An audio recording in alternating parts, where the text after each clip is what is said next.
If you're planning to use a rubric or grading guide, it's helpful to understand both the similarities and differences between these two advanced grading methods.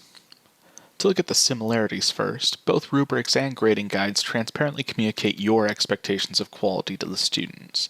This helps reduce stress and anxiety with them because they know what's expected of them ahead of time, and when it comes time to justify gradings of assessments, it's a little bit easier to make the case because everything's been so clearly communicated ahead of time.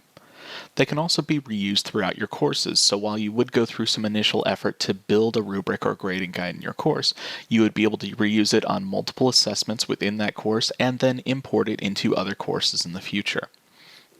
It also has space for written feedback, so even if you pre-write a lot of your assessment feedback, let's say your levels of proficiency in the rubric or your commonly used feedback in the grading guide, you still have the option to write in feedback that goes beyond what's just in the rubric or the grading guide that you've built.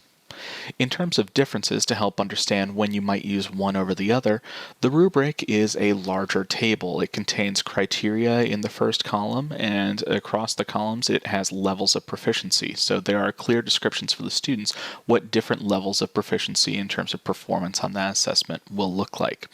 It also allows you to have specific point values for the criterion, which are just the levels of proficiency for each criteria.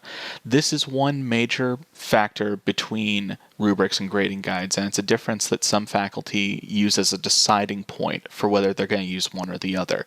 Because the rubric breaks out the levels of proficiencies so succinctly, it requires specific point values. In other words, it's not very flexible. So if you're looking at for a bit more flexibility, like let's say a range of points for a level of proficiency, then a grading guide might be a better option here. The grading guide looks more like a traditional checklist, sort of like a rubric and a checklist had a child. So there's two columns in a grading guide. The criteria is in one column, the expectation is written out in the other. In this case, because you don't have specific levels of proficiency in a grading guide, you can include point ranges for your criteria instead. So if you're looking for more wiggle room or subjectivity in terms of the point values that you end up assigning for the criteria, a grading guide might be a better bet.